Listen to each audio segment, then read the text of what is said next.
Hello and welcome to today's video. Today, we'll be discussing the tragic story of George Stinney Jr., a young African-American boy who became the youngest person to be sentenced to death in the United States in the 20th century. George Stinney Jr. was born on October 21, 1929, in Pinewood, South Carolina. He was one of 7 children and grew up in a poor, rural community during the Great Depression.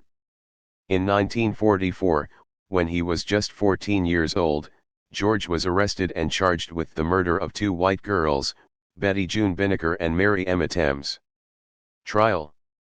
The trial was held in a segregated courthouse and lasted only 1 day.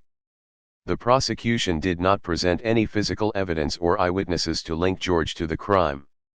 Instead, they relied on the testimony of 3 white police officers who claimed that George had confessed to the murders during his interrogation. However, there was no written or recorded confession, and George's family was not allowed to be present during his interrogation. Verdict. Despite the lack of evidence, the all-white jury found George guilty of the murders and sentenced him to death by electrocution. The entire trial lasted only 2.5 hours. George's family was not allowed to attend the trial or visit him in prison. Despite efforts by his family and lawyers to appeal the verdict, George was executed just 83 days after the murders, making him the youngest person to be executed in the 20th century. It wasn't until 70 years later, in 2014, that a South Carolina judge overturned George's conviction, stating that he did not receive a fair trial and that his constitutional rights had been violated.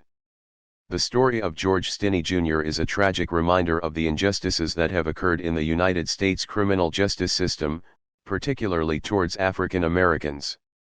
His story serves as a reminder that we must continue to fight for a fair and just legal system for all individuals, regardless of their race or socioeconomic status. Thank you for watching.